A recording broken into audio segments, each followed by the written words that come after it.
کس طرح جو ہے لوگ دوسروں کو اللہ کی طرف دعوت دے رہے ہیں اور اس جانفشانی کے ساتھ یہ بھی بیرون ملک کے ہیں اور ساتھ ساتھ ترجمہ کرنے والے بھائی ترجمان ترجمہ کر رہے ہیں، لیکن ان کی فکر دیکھیں اس نوجوان کی یہ گنگا ہے بیرون ملک کی دعوت دے رہے ہیں، تو اب اس ابھی محنت کے لیے سبحانہ ان کے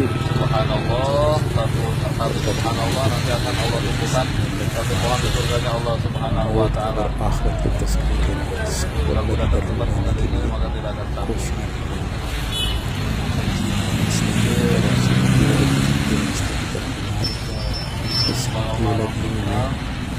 لے کر جائے گا دار السلام اور یہ اس امت کے حق فتح سے یہ کام کرے دوسروں کی برائی سمجھے دوسروں برائی سمجھے اس کام کو کرنا ہے جی آگے چلے۔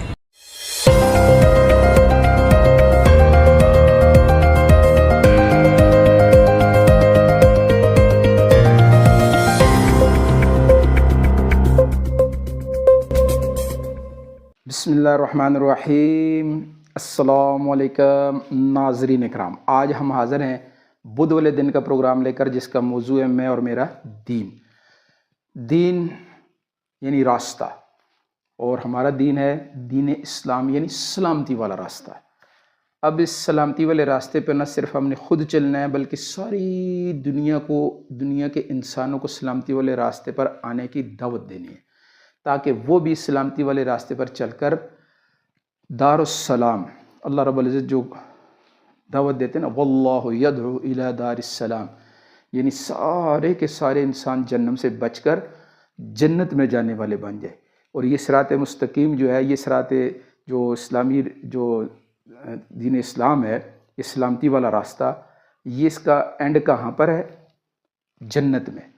اور اللہ پاک سارے انسانوں کو، صرف مسلمانوں کو نہیں، سارے انسانوں کو، واللہ یدعو الی دار السلام، سارے انسانوں کو اللہ پاک دعوت دے رہے ہیں کہ آؤ میرے اوپر ایمان لے آؤ، میرے وقت کے نبی اسلام طریقے مطابق زندگی بنا لو، اور یہ جو راستہ ہے یہ سلامتی والا راستہ ہے، یہ راستہ سلامتی والا تمہیں دار السلام یعنی جنت تک پہنچا دے گا۔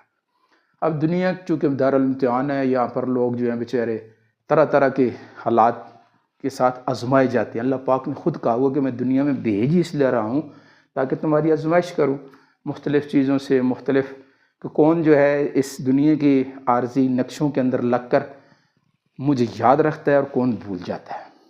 اور اللہ پاک کی نشانیاں جو ہیں، بار بار اللہ پاک کہہ رہے ہیں نشانیاں جو ہیں یہ اللہ پاک کی پہچان کروانے کا ذریعہ ہیں، یہ سب اللہ کی طرف دعوت دیتی ہے عقل والے کو۔ عقل والا انسان جو ہوتا ہے وہ غور کرتا ہے، کائنات کے اوپر غور کرتا ہے، اور یہ کائنات ساری کی ساری کہہ رہی ہے کہ میرا بنانے والا کوئی ہے، اس کے اوپر غور کرو۔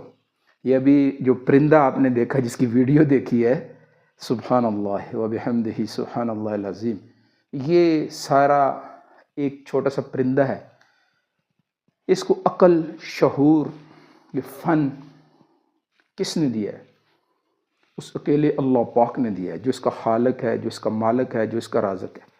اور کائنات کے اندر ایسی بہت ساری ایسی مثالیں موجود ہیں جو ہمیں اللہ کی طرف متوجہ کرتی ہیں، صرف غور کرنے والوں کو۔ اب پرندوں کے اوپر جو ہے، پرندوں کے اوپر غور کر کے لے کیسی کیسی ان کی آوازیں کیسی کیسی، ان کے فن کیسے کیسے ہیں، اللہ پاک نے ان کے اندر کیسی کمپیوٹر کی چپ فٹ کی ہوئی ہے۔ یہ آزاد نہیں ہے، جس چیز کے اندر جو چیز چپ اللہ پاک نے فٹ کر دی ہے وہ اپنی کائناتی ڈیوٹی پوری کر کے دنیا سے چلی جاتی ہے۔ یہ تو جاندار پرندہ ہے جنہیں ہم بے جان سمجھتے ہیں، وہ بھی بے جان نہیں ہے۔ درختوں کے اندر بھی کیسی اللہ پاک نے چپ فٹ کی ہوئی ہے، جن کے اوپر اندر ٹائمنگ فٹ ہے۔